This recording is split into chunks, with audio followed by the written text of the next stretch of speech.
Ilmuwan Brazil itu berargumentasi, bahwa pada saat terjadinya letusan berbagai gunung berapi itu, menyebabkan lapisan es di muka bumi mencair dan mengalir ke samudera sehingga luasnya bertambah. Air dan lumpur berasal dari abu gunung berapi tersebut membebani samudera dan dasarnya, mengakibatkan tekanan luar biasa kepada kulit bumi di dasar samudera, terutama pada pantai benua. Tekanan ini mengakibatkan gempa. Gempa ini diperkuat lagi oleh gunung-gunung yang meletus kemudian secara beruntun dan menimbulkan gelombang tsunami yang dahsyat. Santos, dengan mengutip teori para geolog, menamakannya sebagai Heinrich Events, bencana katastrof yang berdampak global.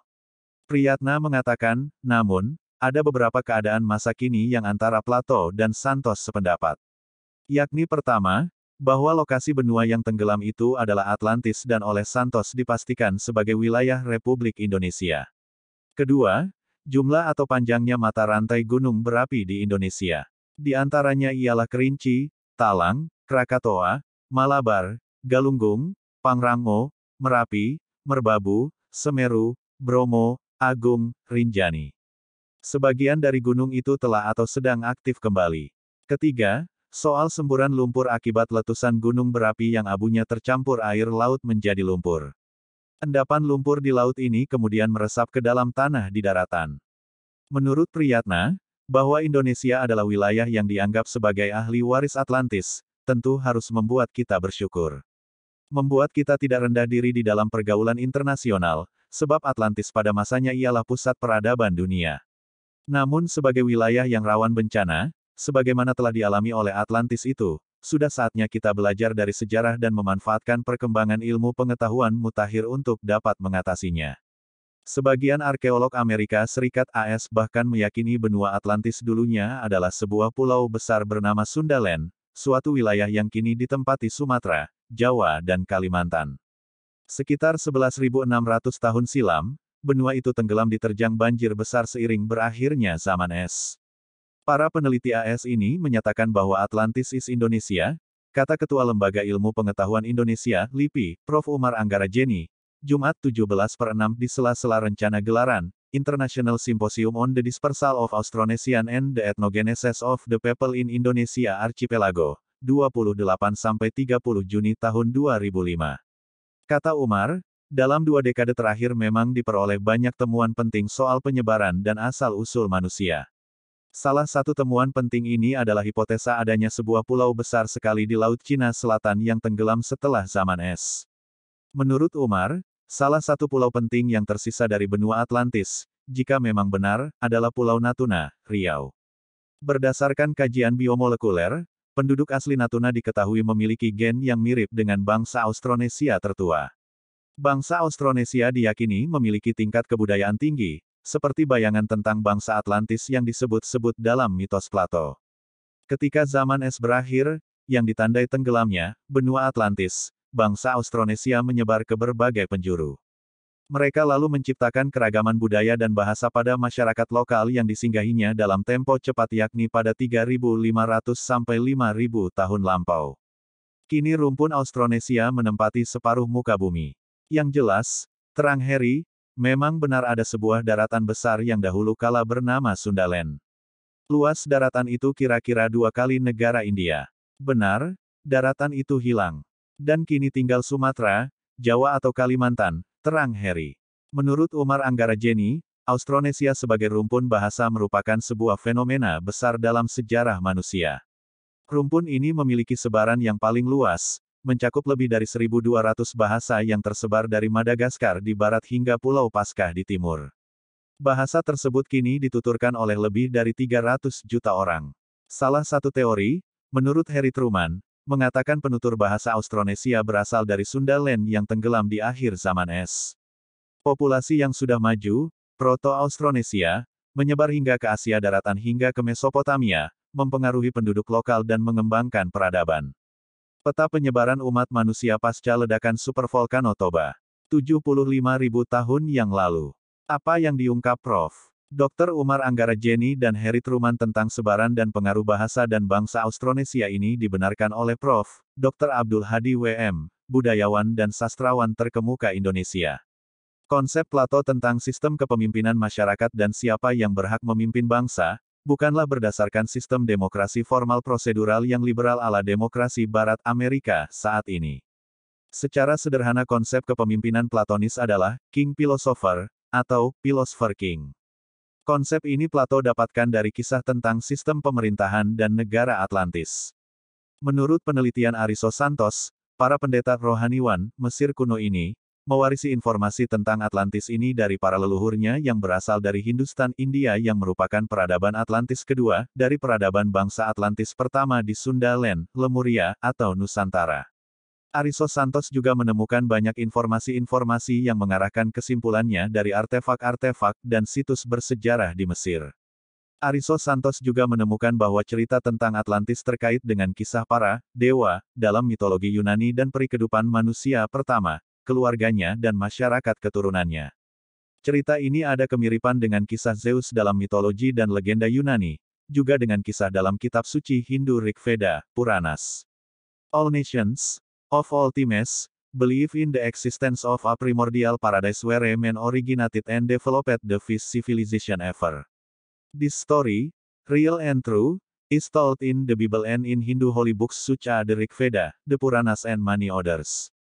That this paradise lie toward the Orient, no one doubt, excepting some die-hard scientists who stolidly hold that the different civilizations developed independently from each other even in such unlikely late places such as Europe, the Americas or the middle of the Atlantic Ocean.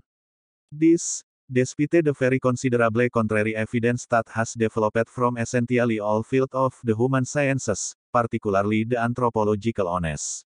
It is mainly on to say that we base our arguments in favor of the reality of a pristine source of human civilization traditionally called Atlantis or Eden, tulis Aristo Santos.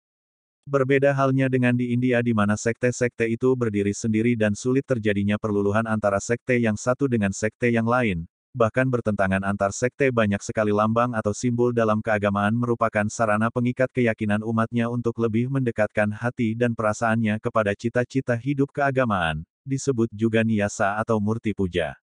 Jumlah dewa agama di Bali nama-nama dewa, Indra, dan Prajapati yang termasuk dewa-dewa Astavasu adalah 1. Anala atau Agni, Dewa Api. 2. Dava atau Prativi, Dewi Bumi. 3. Anila atau Vayu, Dewa Angin. 4. Prabasa atau Diaus, Dewa Langit. 5. Pratiusa atau Surya, Dewa Matahari. 6. Aha atau Saviter, Dewa Atariksa. 7. Chandra atau Soma, Dewi Bulan. 8. Druva atau Druha, Dewa Konstelasi Planet. Dewa Surya digambarkan sebagai dewa tertinggi, dewa dari seluruh dewa.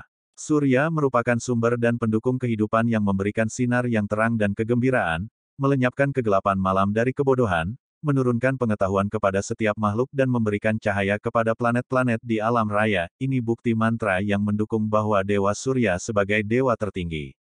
Utvayam Tamasaspari Jyotis Pasyanta Utaram, Devam Devatra Surya Maganma Jyotirutamam.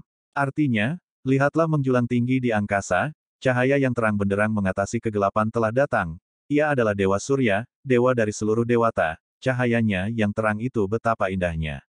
Bali adalah bukti awal peradaban dunia yang ditandai dengan penghormatan dan pemujaan terhadap matahari seperti yang dijelaskan tentang peradaban Atlantis di atas. Hal ini membuktikan bahwa Nusantara sebagai pusat dari peradaban Lemuria dan Atlantis. Perhatikan detail dan kesempurnaan terhadap ritual kepada matahari yang masih terlihat lengkap dan masih terawat. Sepertinya tidak ada budaya yang masih selengkap di Bali atau Nusantara khususnya yang mengarah pada penghormatan kepada matahari. Surya bukanlah bola matahari, melainkan dewa tertinggi, dewa seluruh dewata. Menurut Bapak Made Titip, sesungguhnya semua dewa yang tersebut dalam Weda adalah nama atau bentuk lain dari Surya.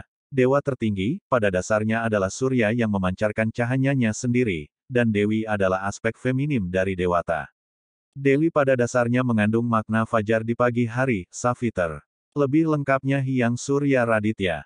Di samping Dewa Surya dengan berbagai aspek, dewa lainnya yang dominan dipuja adalah Agni, Dewa Api, Indra, Dewa Hujan, Raja para dewa penguasa surga, Vayu, Dewa Angin, juga dewi-dewi yang kerap dipuja atau disebutkan dalam mantra-mantra diantaranya Saraswati, Savitri, Aditi, Surya Putri dan lain-lainnya. Dewa-dewi tersebut pada umumnya digambarkan secara antropomorfik berwujud seperti manusia, dengan aneka keunggulan dan kelebihannya, manusia super, lengkap dengan senjata dan kendaraannya. Ini sebagai akibat dari tidak perubahan pada zaman Purana, di mana saat penyusunannya dewa tersebut tidak dipuja lagi, fungsi dan perannya digantikan oleh tiga dewa utama yang dikenal dengan istilah Trimurti. Dewa Agni berubah menjadi Dewa Brahma, Dewa Indra dan Varuna diidentikan dengan Dewa Wisnu, yang merupakan nama lain dari Surya. Dewa Surya sendiri diidentikan dengan siwa ketiga dewa tersebut dengan Parivara Devata, keluarga dewa, sakti berserta pengiringnya mendapatkan pemujaan yang khusyuk. Adapun dewa tersebut, Dewa Brahma dengan saktinya Saraswati, Dewa Wisnu dengan saktinya Sri dan Laksmi, Dewa Siwa dengan saktinya Parwati, yang kemudian menjadi Durga dan Kali, menjadi cikal bakal ajaran Tantra. Batara, Devanagari, Batara-Batara adalah utusan Brahman Tuhan sebagai pelindung umat manusia dalam tradisi Hindu. Batara tidak sepenuhnya berarti dewa karena ada definisi yang berbeda antara Batara dengan dewa. Namun dalam perkembangannya, istilah Batara diidentikan dengan dewa. Batara berjenis kelamin wanita disebut Batari.